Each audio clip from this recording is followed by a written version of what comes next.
Europe 1 Soir Week-end. 19h, 21h, Pascal de la Tour du Pin. 19h19 sur Europe 1. Merci d'être avec nous dans Europe 1 Soir Week-end. Mathieu Lefebvre, bonsoir. Merci d'être avec nous en direct. Bonsoir. Vous êtes député du Val-de-Marne, vice-président du groupe Ensemble pour la République et co-rapporteur de la commission d'enquête sur le dérapage des finances publiques. J'expliquais aux auditeurs d'Europe 1 que normalement, vous deviez être ici dans ce studio d'Europe 1, mais que malheureusement, votre travail, évidemment, vous appelle à l'Assemblée parce que les amendements sont en train de défiler. En ce moment, ça va très très vite. Mathieu Lefebvre, pardon. J'ai une question très simple à vous poser, mais je me mets à la place des auditeurs d'Europe 1 et je m'inclus dans la question que je vais vous poser. Mais que se passe-t-il à l'Assemblée nationale ? Parce que, je vous le dis franchement, on n'y comprend plus rien. On ne sait pas dans quel sens ça va. Et on aurait besoin peut-être d'un petit point d'éclaircissement de votre part, Mathieu Lefebvre. Écoutez, merci tout d'abord d'accepter que je me connecte à distance. En effet, ça va dans tous les sens parce que la gauche radicale propose des taxes et des impôts minute après minute, discussion après discussion.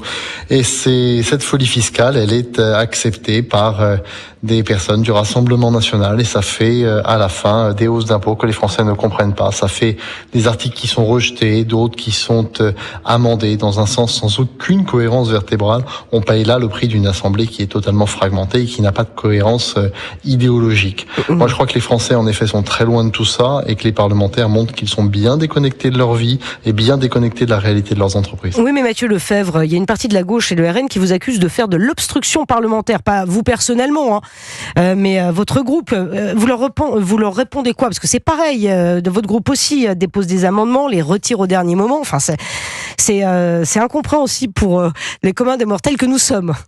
Ouais, vous savez, nous, on essaie d'être raisonnable. On a un point de vue qui est un point de vue modéré sur un grand nombre de sujets. On n'est pas là pour soit être dans la folie fiscale, soit être dans les réductions de dépenses publiques nuisibles à la croissance et à la compétitivité du pays. Vous savez, ceux qui font de l'obstruction parlementaire, c'est en général l'extrême gauche. Vous savez, ils déposent des milliers d'amendements, ils changent des virgules, des conjonctions de coordination, et ils s'étonnent que les débats n'avancent pas. Avec notre groupe parlementaire, on essaie d'être raisonnable et c'est la raison pour laquelle on a retiré un certain nombre d'amendements pour essayer d'aller un petit peu plus vite. Mais moi, je vous le dis, s'il faut travailler samedi et dimanche, on travaillera samedi et dimanche. C'est ça aussi le prix de la démocratie et nous, on est là pour ça. Mais est-on à l'abri d'un 49-3 ? Parce que vu ce qui se passe là, vu ce que vous nous dites, on se dit, il y a pas. Michel Barnier veut absolument, il a répété encore une nouvelle fois cet après-midi qu'il voulait un débat autour de ce budget, mais est-il possible ce débat ? Est-ce que on va pas vers une série de 49.3 ? Franchement, Mathieu Lefebvre. Mais en toute honnêteté, on a là aujourd'hui un budget qui est un budget Frankenstein. Tout à l'heure, on a supprimé la contribution de la France au budget de l'Union européenne. Donc, pour vous répondre très clairement, oui, tout justifierait aujourd'hui que le gouvernement... C'est le RN qui a fait adopter cet amendement, qui réduit de 5 milliards la contribution de la France à l'Union européenne en 2025, c'est ça ? On a un budget sans contribution de la France à l'Union européenne. On a un budget qui taxe, qui rétablit l'ISF. On a un budget qui supprime toute forme de fiscalité sur l'électricité, quitte à se priver d'un outil en cas de crise. On a un budget qui pérennise la contribution sur les hauts revenus. Il n'a ni queue ni tête, ce budget, et en effet, tout justifierait que le gouvernement puisse intervenir par le biais du 49.3. Maintenant, j'ose espérer que les parlementaires que nous sommes pourront relever la tête et essayer d'avoir des débats plus sereins, plus responsables, et surtout plus en phase avec les attentes des Français. Moi, vous savez, les Français me disent, je ne comprends pas, monsieur le député, ce que vous faites à l'Assemblée nationale. Ça n'a aucun sens, c'est très loin de mes préoccupations. Essayez de retrouver un peu le chemin du concret. Essayez de retrouver le chemin du concret. Une chose, je ne sais pas si vous avez vu ce sondage, étude Odoxa pour le Figaro. Les Français qui jugent sévèrement le personnel politique. Alors, on va dire nos personnalités politiques. Près de 80% des Français interrogés ont une mauvaise opinion des partis politiques qu'ils jugent ni honnêtes, ni crédibles. Est-ce que le spectacle à l'Assemblée nationale, auquel on assiste aujourd'hui, ne participe pas, selon vous, un peu à cette fatigue démocratique ? Oui, vous avez raison. Quand on fait des propositions qui sont à ce point déconnectées de la vie des Français, je comprends que les Français se détournent du spectacle démocratique. Il y a, dans le fond, un certain nombre de Français qui aujourd'hui considèrent que leurs représentants sont bons à rien et, dans le fond, pensent plutôt à leur intérêt personnel avec une idéologie qui sert leur carrière plutôt que les intérêts des Français. Je pense que c'est détestable et qu'on devrait rentrer dans un monde un petit peu de sobriété politique. Quand le politique ne peut pas faire, le politique ne doit pas dire qu'il peut faire. Quand le politique est est en incapacité de résoudre une situation, il doit admettre qu'il est en incapacité de résoudre une situation.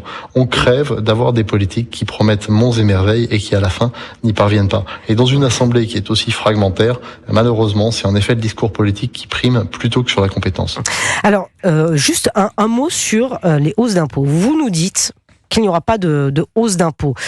Mais on peut vous répondre effectivement que face à cette situation qui est absolument catastrophique des finances publiques, ça on l'a dit, redit, je crois que le message est très clair et il est bien passé dans la tête des Français. Comment faire ? Parce que la situation catastrophique que nous vivons aujourd'hui, Mathieu Lefebvre, vous n'en êtes pas personnellement responsable, en revanche, cette situation, elle a été laissée par votre majorité. Oui, on a beaucoup dépensé pour protéger les Français pendant la crise, pour les protéger pendant la crise énergétique. Et toutes celles et ceux qui aujourd'hui pleurent sur le lait renversé étaient les premières à vouloir augmenter plus à l'époque. Donc moi je pense que nous sortons maintenant de la crise, des crises. Il faut savoir sortir des dispositifs de crise. Mais dans un pays dont la dépense publique a plus que doublé depuis le début des années 2000 et qui est champion d'Europe et champion du monde des prélèvements obligatoires, on a un problème de dépense publique. Vouloir agir sur le levier de l'impôt, ça aura des conséquences sur le pouvoir d'achat des Français. Et on ne peut pas dire qu'on fait un choc fiscal aussi important que celui qui s'apprête à faire le gouvernement, sans conséquences sur l'ensemble des Français. Et je pense qu'il est de notre devoir, en tant que responsable de l'ancienne majorité, de faire valoir un chemin différent, qui est un chemin où on se réforme et où on baisse les dépenses publiques qui sont bien plus importantes que chez nos voisins européens. Merci beaucoup en tout cas Mathieu Lefebvre. On ne va pas vous retenir plus longtemps parce qu'effectivement vous avez énormément de travail qui vous attend dans l'hémicycle. Vous travaillez pour ce budget 2025. Nous aurons l'occasion de vous recevoir plus longuement ultérieurement. Mathieu Lefebvre, vice-président du groupe Ensemble pour la République et co-rapporteur de la commission d'enquête sur le dérapage des finances publiques. Juste un mot peut-être, Jules Torres, Paul Melun, sur ce qu'on vient d'entendre. Cette situation me paraissait tout à fait prévisible. D'ailleurs, ça a été souligné par Monsieur Lefebvre, c'est-à-dire que il y a des divisions à l'intérieur de l'Assemblée nationale qui sont par ailleurs les divisions qu'il y a dans la société française sur la politique économique à conduire. Les exemples qu'il a cités sont les bons. Le Rassemblement national, par exemple, qui ne veut pas donner plus d'argent à l'Union européenne, comme ses électeurs d'ailleurs. Les Insoumis ou le NFP qui, comme leurs électeurs, veulent des impôts pour taxer les plus riches, ce qui n'est pas le cas de la majorité. En fait, on retrouve au Parlement, et c'est plutôt sain dans une démocratie, les divisions, les fractures. Mais les Français ne comprennent rien, Paul Melun. Moi, la première, pardon, pourtant je suis journaliste, je suis l'actualité. On est perdu. Mais Jules Torres, mais je trouve vraiment que c'est pas possible. Le spectacle auquel on assiste à l'Assemblée, franchement, ça dégoûte les Français de la politique. Pascal, ce n'est pas du tout un spectacle, c'est un théâtre. C'est un théâtre. C'est-à-dire qu'on a, en effet, Mathieu Lefebvre, évidemment, il défend il défend son parti, il défend son camp, il défend le socle commun, mais malheureusement, le débat, l'Assemblée nationale sert à ce qu'on ait des débats, donc il ne peut pas reprocher que le RN fasse avancer son agenda, il ne peut pas reprocher que le Nouveau Front Populaire fasse avancer son agenda. Là aussi, où la gauche et le RN jouent un théâtre, c'est-à-dire qu'ils nous disent qu'ils ont supprimé la hausse sur l'électricité, alors qu'on sait que ça reviendra dans la prochaine mouture. Le Rassemblement national crie victoire en disant qu'ils ont baissé de 5 millions la contribution européenne de la France. On sait très bien que ce sera pas dans le budget final. Donc tout le monde se satisfait de petites victoires par-ci par-là. À la fin, qui va trinquer ? C'est pas que évidemment, ce sera toujours les Français. C'est pas que un théâtre non plus. C'est-à-dire que les mesures que propose le Rassemblement national ou que propose la gauche sont des mesures qui sont aussi plébiscitées par leurs électeurs